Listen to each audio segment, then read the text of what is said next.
ప్రభుత్వం ప్రజా పరిపాలన దినోత్సవం వేడుకలను ఘనంగా నిర్వహిస్తుందని ములుగు జిల్లా కాంగ్రెస్ సీనియర్ నాయకులు చింతనిప్పల భిక్షపతి అన్నారు.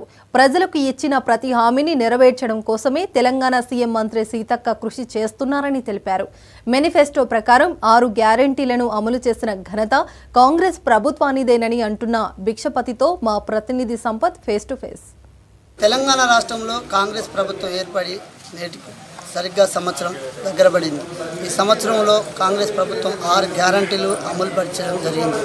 ఎన్నికల ముందు ఇచ్చినటువంటి ప్రతి ఒక్క హామీలను నెరవేర్చడం కోసమే ఈ ప్రభుత్వం ఏర్పడిందని, ప్రజా సమస్యలను పరిష్కరించడం కోసం నిరంతరం కృషి చేస్తూ ప్రజల ముందుకు పోతున్న తెలంగాణ రాష్ట్ర ముఖ్యమంత్రి రేవంత్ రెడ్డి మరియు ములుగు మంత్రి సీతక్క గారు ప్రజల కోసం నిత్యం పోరాటం చేస్తూ ఈ మధ్య కాలంలో నిన్నటి నుండి మనం చూసుకున్నట్లయితే ప్రజాపాలన విజయోత్సవ ర్యాలీలు కూడా ఏర్పాటు చేస్తున్నారు. ఈ యొక్క ప్రజాపాలన విజయోత్సవ ర్యాలీలు డిసెంబర్ 9 దాకా నిర్వహించడం జరుగుతుంది. మన మధ్యలో ములుగు జిల్లా సీనియర్ నాయకులు చింతనిప్పల భిక్షపతి ఉన్నారు. వారిని అడిగి తెలుసుకుందాం. అన్న నమస్కారం అన్న, ఈ ప్రజాపాలనపై ఎటువంటి మీరు మెసేజ్ ఇస్తున్నారు? ముందుకు 99 టీవీ గారికి హృదయపూర్వక ధన్యవాదాలు తెలియజేస్తూ ఉన్నాను. ఏదైతే 10 సంవత్సరాల తెలంగాణ రాష్ట్ర ప్రభుత్వ దుర్మార్గపు పాలన అంతం చేసి మరి 2024 డిసెంబర్ 3వ తారీఖు నాడు ఫలితాలు వెలువడిన వెంటనే మరి 7వ తారీఖు నాడు ఈ రాష్ట్ర ప్రభుత్వము కొలువుదీరి మరి అనేకమైనటువంటి సంక్షేమ కార్యక్రమాలకు మరి తెరదీసినటువంటి విషయం మనకు తెలుసు. ఆ రోజు నుంచి ఇప్పటి వరకు కూడా రాష్ట్రంలో ఉన్నటువంటి మంత్రివర్గము మరి ఎమ్మెల్యేలు ఎక్కడ కూడా నిరాశ్రయులు కాకుండా అనుక్షణం నియోజకవర్గాలలో తిరుగుతూ ప్రజల యొక్క కష్ట సుఖాల్లో మరి పాలు పంచుకుంటూ నిజంగా కాంగ్రెస్లో ఉన్నటువంటి గొప్పతనం ఏంటంటే ఇక్కడ ఉన్నటువంటి నాయకులు క్రియాశీలకంగా ప్రజలకు ఏ అవసరాలు ఉన్నాయి, ఏ అవసరాలను మనం తీర్చే విధంగా మన ప్రభుత్వంలో మనకి ఇచ్చినటువంటి హామీలలో పొందుపరచుకోవాలని చెప్పేసి ఒక మేనిఫెస్టో కమిటీని కూడా ఏర్పాటు చేసుకొని శ్రీధర్ బాబు గారి నాయకత్వంలో ప్రజలకు అనుక్షణం ఏదైతే అవసరం ఉంది ఆ అవసరాలు ఏ విధంగా మనం తీర్చగలుగుతున్న ఉద్దేశంతో ఆ రోజు మేనిఫెస్టోలో పెట్టినటువంటి అంశాలను ఈరోజు వాగ్దానపూర్వకంగా చేసి అది ప్రజలు నమ్మిండ్లు ఓట్ల రూపేణా మరి ప్రభుత్వాన్ని తెచ్చుకునే విధంగా వాళ్ళు ఆశీర్వదించారు. కాబట్టి ఇలా ప్రజాపాలన ఈ రాష్ట్రంలో కొనసాగుతూ ఉన్నది.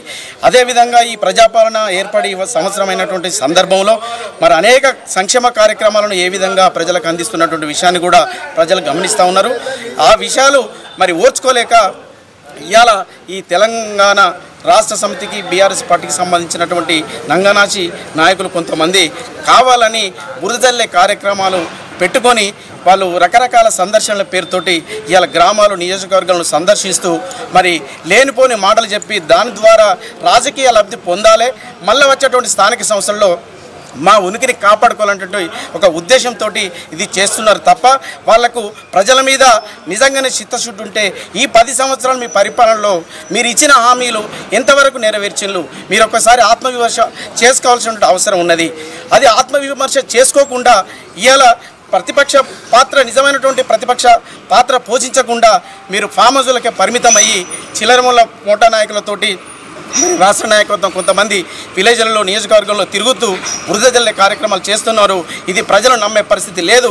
రాబోయే రోజుల్లో పూట ఎట్లనైతే ఈ రాష్ట్ర ప్రభుత్వానికి కాంగ్రెస్ ప్రభుత్వానికి పట్టం కట్టిలో స్థానిక సంస్థలు కూడా అన్నిటికన్నీ రేపు పట్టం కట్టబోతున్నారని చెప్పి ఈ సందర్భంగా తెలియజేస్తా ఉన్నాను. మొత్తానికి 1 year పూర్తి చేసుకున్న సందర్భంగా ములుగు నియోజకవర్గం తెలంగాణ రాష్ట్రంలోని నియోజకవర్గంలో మన మంత్రి సీతక్క గారు చేసినటువంటి సేవలు ఎన్నో అద్భుతకరమైన, అంటే ఇప్పుడు మంత్రి గారిని ఏలెత్తి చూపడం కోసమే కావాలనే కొంతమంది బీఆర్ఎస్ నాయకులు బుద్ధి జల్లే ప్రయత్నం చేస్తున్నారంటారా? 100% బుద్ధి జల్లే ప్రయత్నం చేస్తున్నారు. అయినా కూడా సీతక్క గారు తన కష్టాన్ని నమ్ముకున్నది, ఇక్కడ ఉన్నటువంటి ప్రజలను నమ్ముకున్నది. ప్రజలే అంటే సమాజమే ఒక దేవాలయం, ప్రజలే నా దేవుళ్ళు అనేటువంటి ఒక తాను నమ్ముకున్న సిద్ధాంతంతో ఈరోజు నియోజకవర్గంలో రాష్ట్ర వ్యాప్తంగా దేశవ్యాప్తంగా కూడా ఇలా ఏ కార్యక్రమం ఇచ్చినా కూడా సక్సెస్ఫుల్గా మరి చేస్తున్నటువంటి మన గౌరవ సీతక్క గారి మీద కూడా మంత్రి గారు సీతక్క గారి మీద కొన్ని అనుచిత వ్యాఖ్యలు చేస్తున్నటువంటి సందర్భాన్ని కూడా మనం చూస్తూ ఉన్నాం. ఇది ప్రజలు నమ్మరు. సీతక్క ఏంటి అనేది నియోజకవర్గ ప్రజలకు తెలుసు.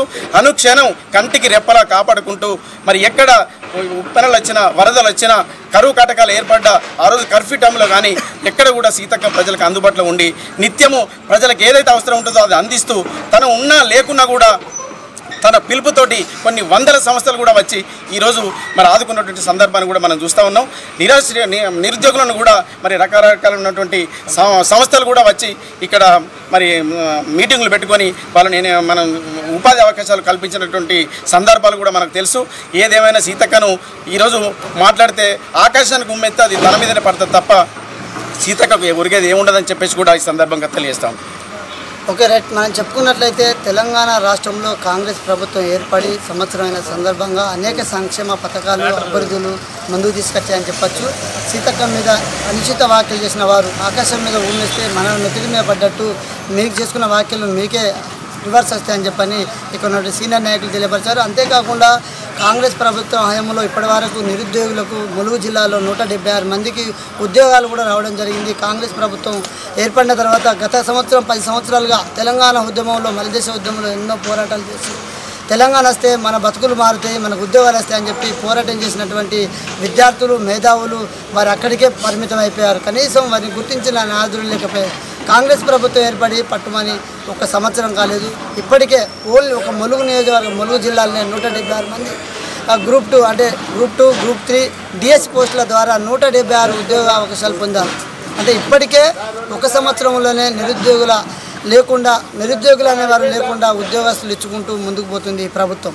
అంటే ఇంకా గత 4 సంవత్సరాలలో ఈ యొక్క రాష్ట్రాన్ని మహా అభివృద్ధిగా చేయబోతుందని చెప్పి మన మధ్యలో టీఆర్ఎస్ కాంగ్రెస్ నాయకులు చింతనిపల్ల భిక్షపతి అయితే తెలియపరిచారు.